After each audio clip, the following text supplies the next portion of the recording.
Well, as President Trump celebrates 100 days in office, the Democrats are celebrating 100 days of resistance. I don't know his mental state. What I do know is he is a liar. President Trump is acting like a bully. President Trump's policies speak to spread fear and divide us. We have a reality show host masquerading as President of the United States of America. What has he created? He's created nothing except chaos. I oppose this president. I do not honor this president. I do not respect this president. I'll tell you what I'd call it. I don't care, because he doesn't give a about health care.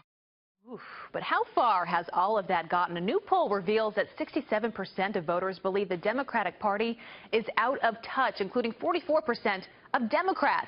Well, here to weigh in, Fox News contributor and Democratic strategist Richard Fowler and Republican New York City Councilman Joe Borelli. Good morning to both of you. Thanks for being here. Good morning. All right, Richard, I got to get your thoughts off the top there. I mean, we've seen a lot of resistance. The American people have spoken in that poll. 67% saying Democrats are out of touch. A number of them Democrats themselves.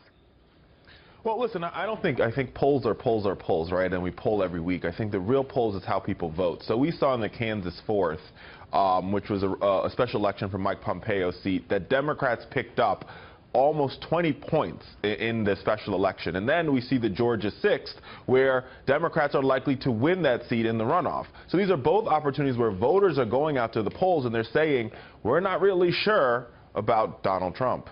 Joe, have Democrats learned their lessons since they lost across the board, many of the places across the country last election? No, and you would think that after losing the biggest upset in modern presidential history, there would be some time for self-reflection and for recalibration of your party.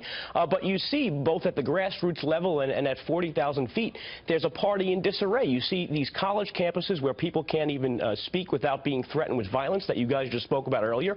And even in the Senate, at the highest level of the Democratic Party, you see no issue-based opposition to people like Judge Gorsuch. It's just about being part of this resistance movement, playing to the cheap seats in the party, and it's unclear how this is going to play out for them going forward. Yeah, and to be clear, I'm in favor of a strong two-party system. I think the country, I think the world is better off when you have two parties that are strong. But the challenge, it seems, with Democrats, Richard, is who is leading the party right now. So Chuck Schumer was asked about that and who could ultimately beat President Trump, and here's how he responded. Lots of people. Lots of people. One name? Lots of people. I'm not going to pick a name, but if he continues at the rate Who's the leader of the Democratic Party? You? Well, we have a bunch of leaders, you know, but we have a lot of very good voices. It's much too premature to handicap 2020. Richard, who is the leader right now of the Democratic Party? Well, I think Chuck Schumer's right. I think any time a party goes through a major loss like we did in November, you recalibrate, you have multiple leaders, you hear from multiple voices, and you sort of restructure the party.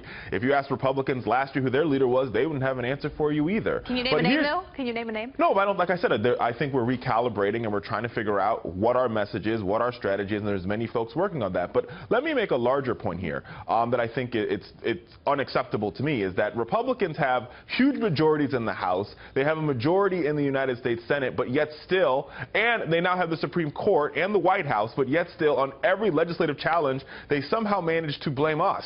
Like we can stop a bill in the House of Representatives. We couldn't stop anything in the House of Representatives. We just don't have enough votes. So every time Republicans like we couldn't get health care through because of Democrats, my response is, really though?